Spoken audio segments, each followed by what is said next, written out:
right, FightHype.com here with the Hall of Famer, the great Al Bernstein, blessing us with some of his analysis tonight.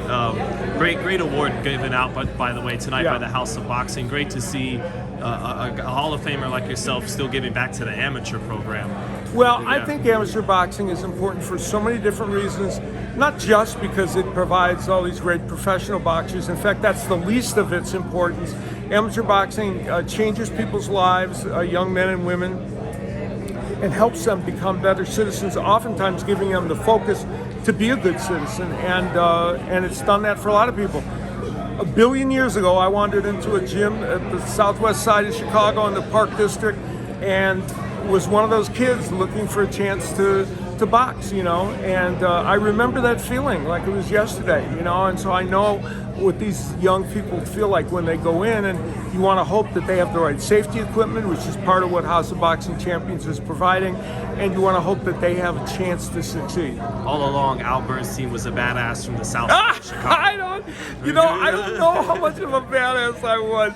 I'll tell you a quick story. Tony Zale, the great middleweight champion of came by. Our coach knew him, and he would come by and sometimes watch us train and give suggestions. And he always told me that I was not willing to exchange enough to be really good. So even though I won some fights, Tony wanted me to be much more of a badass, but I wasn't so much. Well, that's a critique sometimes of intelligent fighters. Exactly. That's what I figured. I said, I'm a little more of a boxer than you were, Tony, but what can I say? Well, I mean, Tony was crazy enough to exchange with Sugar Ray Robinson. Oh my God, the man of iron, I believe, was his nickname. So that's an indication. But Al, just want to quickly get to some big stuff in the pro game. Canelo versus Makabu. Is that a competitive fight? Well, I've seen Makabu fight a little bit. I can't say I've dug into him as somebody to really look at video and figure out what he's about.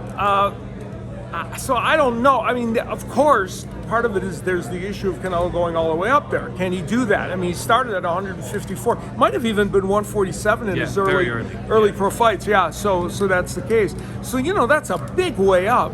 But he might be the kind of guy that could do it. And a lot of times when people move up, they very carefully look for who they think is the right person. I'm sure they went through that vetting process, and maybe that speaks to the fact that he could do well. I don't know. I guess that's one where we'll have to see. I mean, I think I'm like most boxing fans, to be honest. I'm a little bit disappointed that he bypassed everybody to go up. I have to be honest. It's his choice, and he can do it.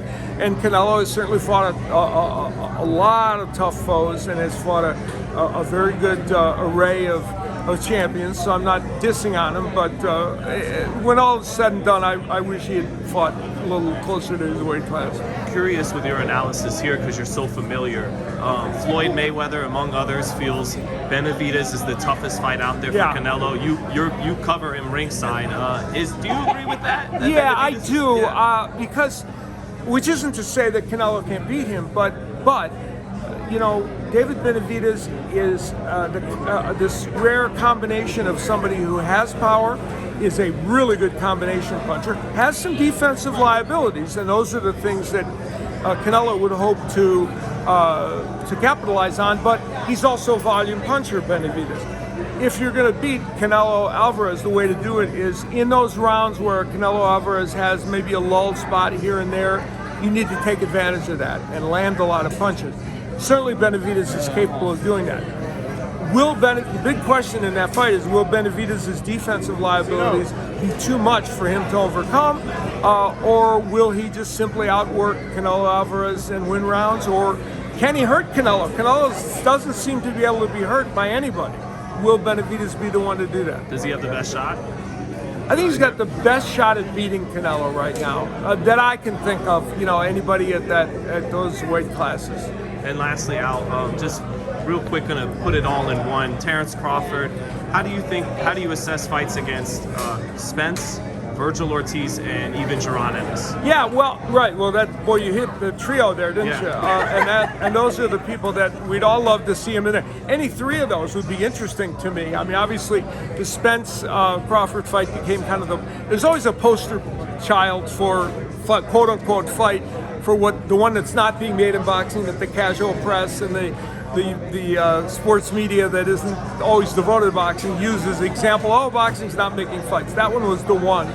But you rightfully said that those two other guys, those young guns, Virgil Ortiz and John Ennis, are they ready for Terence Crawford now? Is it premature? Should Crawford try and fight them before he's older and they're more mature? Well, Ortiz is the mandatory. Yeah, right. I mean, that's the other thing, So, in theory, he should be having that fight, and and obviously the Spence fight we're all interested in. I think any of those fights are good fights, and I'm going to take Terence Crawford at his word that he's interested in fighting the best. I think he is, and I think maybe some of the political boxing impediments maybe have been removed. We'll find out. And boxing business always is a part of things, though, right? No matter who you're promoted by, right? It's sometimes all about what's. Is he the favorite over the field?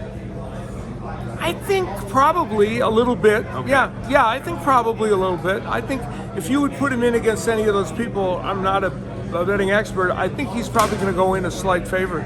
Thanks so much, Al. All right. You've been working all night. Thanks, brother.